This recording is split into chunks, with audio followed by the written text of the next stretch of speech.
Greetings, viewers, and welcome to another deck report. So, as you guys already know, this is our first weekend with Infinite Forbidden being legal in the TCG. It was also the weekend of the North American WCQ, and the deck I've been trying out for this past weekend was Ritual Beast.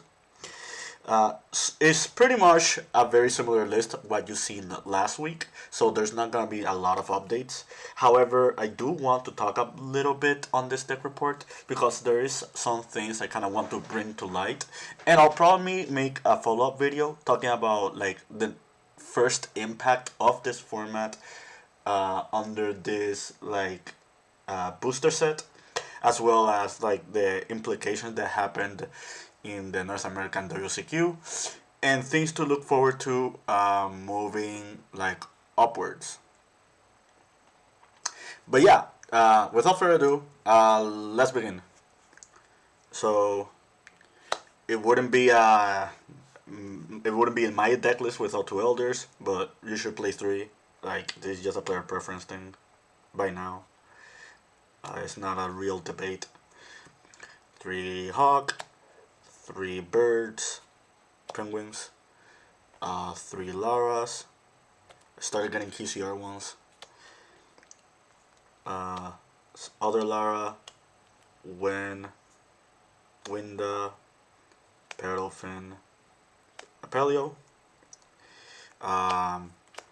The three Nemesis, and the fun card.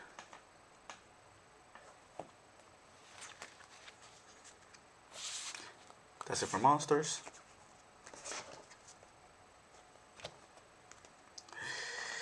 I just woke up if you haven't noticed my enthusiasm. Three inheritance, three teleport, three talents, two eclipse, and for the traps, triple dominus purge, triple imperm, steeds, ambush. I'm probably the only Ritual Beast player who's still playing ambush, and it does come up. So, Kimofalcos, IP, SP, Apo, Raytiari. I will talk about this in a moment. Goddess, Banshee, Kana, Noku Dragos, Apelio, Ultigai Apelio, and Colossus. So, okay, report time. So, even though the deck did not change a lot, I guess I should show the side deck. Um, I'll do the side deck a little bit afterwards. I'll just talk a little bit on like what I've been facing this weekend. So with Infinite Forbidden being legal, it was a hard thing to grasp because I know there's a lot of known players at our locals went to the WCQ, so there was not as many people. But I figured this was the perfect weekend for me to like test around with the deck, just be at a comfort zone where not everybody would be on a Fiendsmith strategy. I did face Fiendsmith decks. I faced I faced a Yubel and a Snake-Eye this past weekend. I faced multiple Yubels. I faced one Snake-Eye. I also faced a Chimera deck. So a little bit of a sample size of what you should be expecting post Infinite Forbidden. Uh, I just wanted to try out like the Dominus Purge because it was my first time in a tournament playing that card. See if I liked it or not. See if it like met the expectations. I kind of just wanted to like work the air out with stuff that I kind of would experiment with.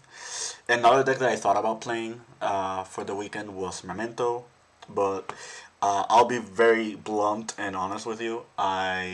In testing, I just didn't like Memento as a strategy. I feel like without the Fiendsmith cards, that strategy isn't as strong as it could be. That deck can play through almost any board if you're smart enough or you're open the right extenders. However, the deck does have pivotal choice points, and the deck is super weak to Draw and Lockbird, which is a very popular card right now. You can make the same argument for Ritual Beast, but I actually got drolled twice this weekend, and it was not a huge issue. I just found ways to just navigate my end board through the droll, and I can explain what I mean by that, like later on. But yeah, so I want to talk about the Noku Drago. So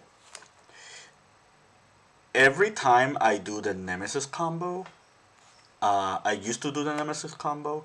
I didn't do the full combo, which the full combo, if you don't know, is basically Appaloosa this plus Protoss. It's either Protoss or Colossus. It depends. But the full board is these three with both trap cards. I did that combo twice against Yubel, and I think, needless to say, I kind of won that match when I did that.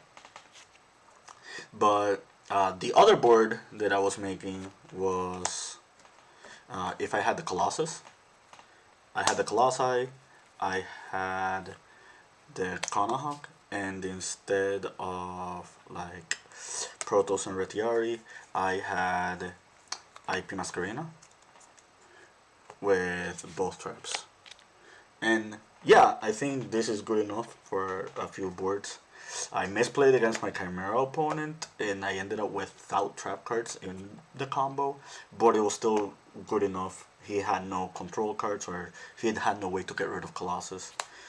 And when he tried to push through the board, I just IP'd SP'd him. So it worked out. But yeah, going back to Ulti Retiari, this card actually overperformed for me this past weekend. On other weeks, this card has not been summoned as much. This past weekend, it did get summoned a fair amount, and it came up both the banishing effect and the retrieval effect. I did one misplay because one thing I could have done in order to solidify my follow up is banish this from my graveyard, because I did banish it with Paddlefin, like to push through the board, and then I returned it for the Ulti Kanahawk effect. But I forgot to just banish it again with a Pelio, so I can use the Ulti Retiari to grab it back to my hand. So that's one thing I didn't do. It worked out, but it's one of those things to be cognizant of if you are playing this deck.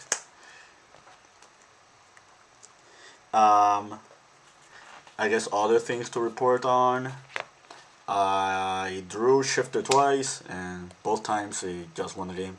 I feel like if this card ever gets banned or on the forbidden list or whatever, I think this deck will be just fine. I don't think this card is a real issue. The only issue for this deck is if Artifact Lancia enters the meta game somehow, shape, or form. And as long as we have the decks that are contending right now, I don't think that's gonna happen anytime soon. So yeah, that's it. That's all I have to say about Shifter. So another change that we did is, you probably noticed, Book of Eclipse is not at 3 anymore. It's at 2. I think that the main reason why I reduced the numbers was I did not want to go above 41 cards. I also didn't want to play any less copies of Dominus Purge, because I wanted to see how it performed for the weekend. And the other thing is, a lot of M boards that we're going to be looking at right now, post Fiendsmith meta, is going to be M boards that really don't boost to this card. So, utility wise, this card is still ideal to be played at. Against the roguish decks, this card is also really good. But I don't think it was warranted to be played at 3 at the moment. You still catch people off guards with this card, but when you're setting it and people just think it's imperm. That has happened quite a few times already. So that's one thing to take note of. Yeah, I really like. I think that's it for Book of Eclipse. The other reason Eclipse is at lesser copies is because I wanted room for Protos. Uh, and in case you ask if Dominus Purge ever conflicted with my Dark Monsters, it did not. Like, I only used the hand effect once.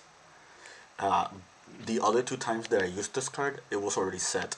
And when it's set, you are not under the conditions that you cannot activate Darkfire or Earth effects. Or, yeah.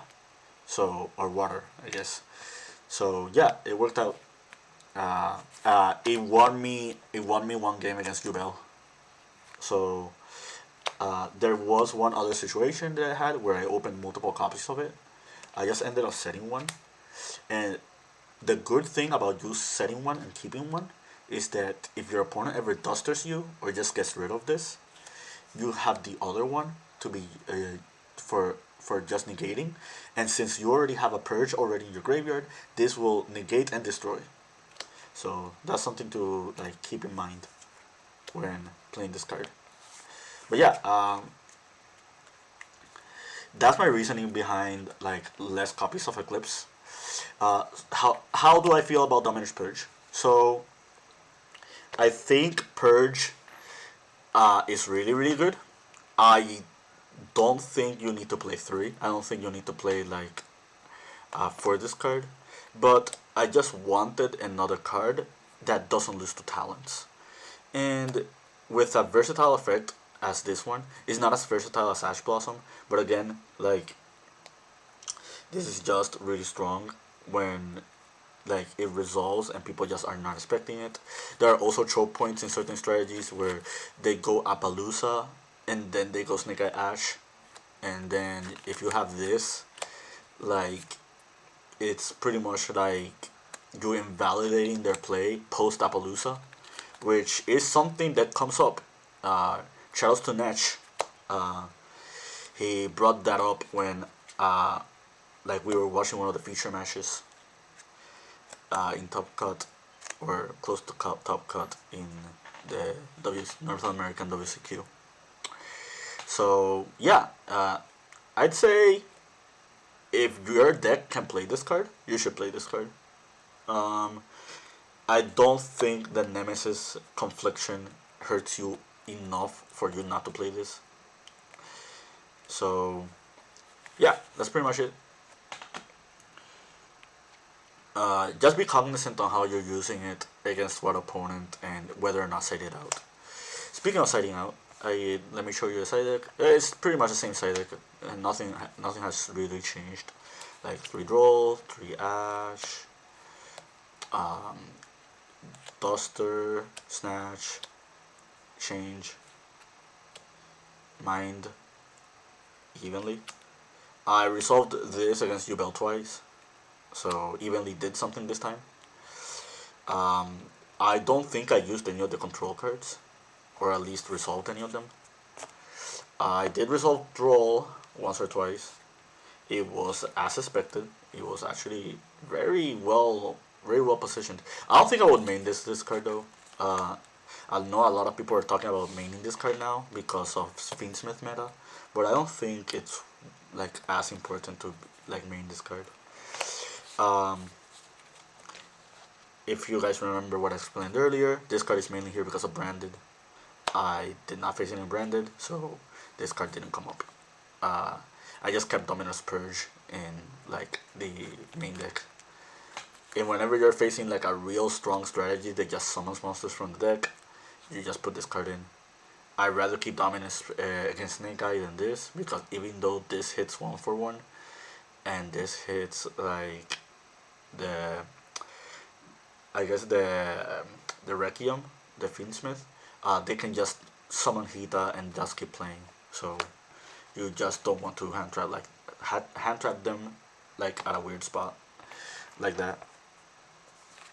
Uh, but yeah, that's it for my deck report. Not much to say. Like, I guess I should talk about. I did say I want to talk about a few things. Um, so why am I playing this deck over something like the White Forest Centurion deck? I don't own all the white forest cards yet. That being said, I think this deck is way better positioned than like the other decks that I own.